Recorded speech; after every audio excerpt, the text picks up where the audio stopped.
All right, so let's get on with the podcast. Last week, ladies and gentlemen, I had the pleasure of performing on the David Letterman show. And most of you went out, you watched it, and you all sent me wonderful emails about it. And I would read you the wonderful emails, but they're not funny. But you are in luck. You know what ones are funny? The ones where people did not like my performance. So let's read a couple of those, shall we?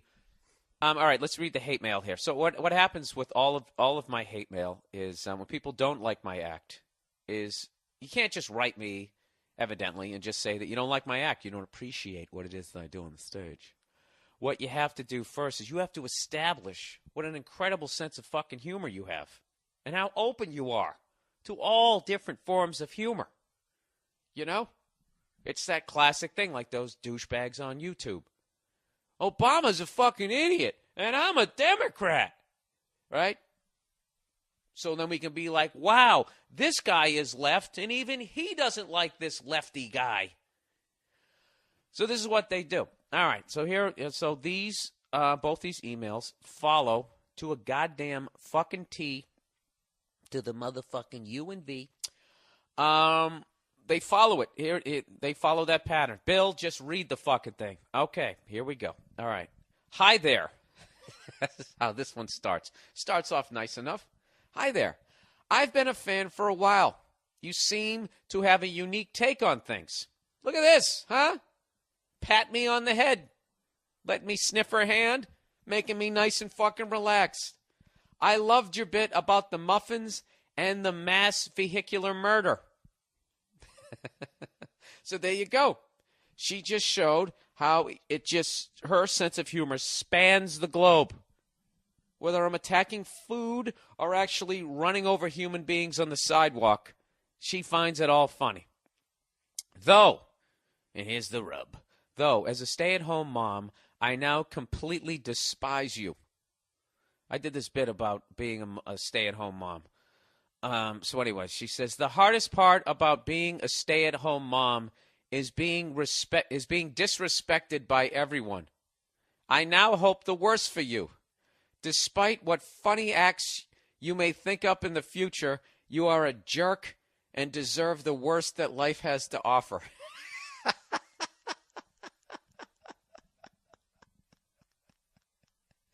I don't understand. Like, this is the classic fucking person where everything is funny until it comes around to some shit in her life, and I make some fun of some shit that she's doing, being a stay-at-home mom, and now all of a sudden she goes from being a fan of mine to now I am a jerk and deserve the worst that life has to offer. That's a fucking hardcore that you deserve the worst that life has to offer. So what, I'm going to get leprosy and be constipated all at the same time and fucking survive a plane crash, but not in a good way, you know? Anyways, I don't fucking know. Really? You're going to take it to that level? So I wrote her back. I said, sweetheart, Oprah Winfrey called your job the toughest job on the planet on national television and got an applause break of approval. How much more respect do you need? I think that's a great point. If I can step outside the email, break the fucking fourth wall. Is that what it is? The third wall? I never knew what the fuck it was. Huh? Oprah Winfrey's on TV saying you have the toughest job on the planet and everybody claps. All right? Did she say being a stand-up comedian is the toughest job on the planet? You think you know what it's like to be fucking disrespected, you apron-wearing, sheltered son of a bitch? Huh? You want to talk about being disrespected? Look at fucking comedians. Anytime they show a comedian in a movie, is it a Chris Rock level comic? It never is. It's the fucking hack with the lampshade on his head going waka waka. Right? Didn't the fucking comedian get shot in his gut during Scarface? Huh? Did a fucking stay-at-home mom get shot in the fucking stomach with that Mr. Potato Head mask on her face during that show? No. You know why? Because she was at home taking care of the fucking kids. Jesus Christ. I'm just going to read the rest of this email. That didn't even fucking make sense. It started off funny, and then it just went right off the rails. Like a Prius that you can't fucking stop. Anyways, she says, so I wrote, how much more respect do you need? And then I said, meanwhile, there are children working in sweatshops. Would you rather be a stay-at-home mom or an 8-year-old sewing Adidas together for 16 hours a day? I came up with another great example that I wish I had used on TV. How about you work on one of those fucking oil rigs, like those poor bastards who work for BP? Then all of a sudden, out of nowhere, the fucking thing explodes. You're standing on a metal structure in the middle of the goddamn ocean, and next thing you know, it blows up. Probably blew out both of your eardrums. You're deaf now, and you're on fire. All right? And your only option is either burning to death or jumping off of basically the equivalent of the top of a brownstone, trying to enter the water without doing the world's biggest flaming belly flop. Right? You land in the water, 2nd and 3rd degree burns in salt water. All right? Pus and blood is oozing into the water, and now all you can do is pray to God that the Coast Guard gets there before a sea of sharks eats you alive. All right? You want to do that, or you want to watch Bob the Builder for the 800th time? Lighten up.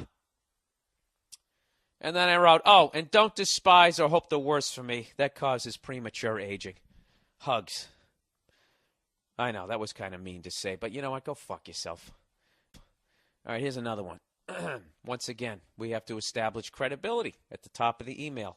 Are you guys ready for the credibility to be established? Jesus Christ, I know I am.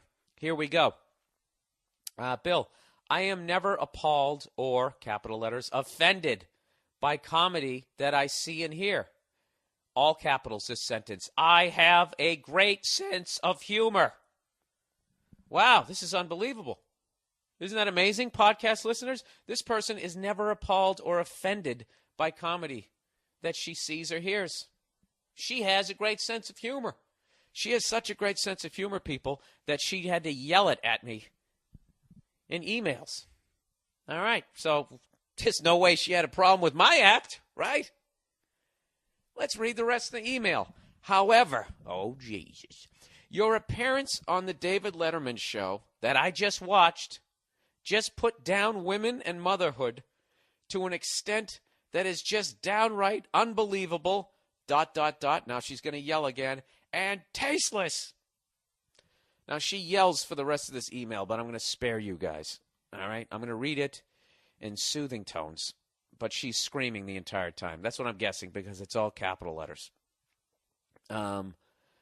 This is what she says. I challenge you to be a single parent and raise a child and work and attend college alone without any help. Just in case you don't know what being a single parent means. All right? You have no idea how hard it really is. I am disgusted with your act and will not ever buy any of your DVDs, etc. For the first time in my life, I am disgusted with comedy. Your comedy, that is. I like how she starts speaking like in film noir. I'm disgusted with this comedy. Your comedy, that is. See? Yeah. 23 skidoo. All right. Your act touched on many topics that you were disgraceful and very unappealing. I think she got so mad she stopped writing sentences. First of all, sweetheart, I wasn't making fun of single parents. If I was making fun of single parents, nobody would laugh. I was talking about stay-at-home moms. All right? You don't remember that line? Hanging out all day, making grilled cheese sandwiches. You're giving a puppet show. You dress like a dragon. And then some other adult comes home and gives you money. You're like a big kid. That some other adult coming home giving you money is your fucking husband, you dumb broad. Do I got to fucking spell it out to you? So I just wrote her back. I just said I wasn't talking about single moms. I was talking about stay-at-home moms. You weren't listening.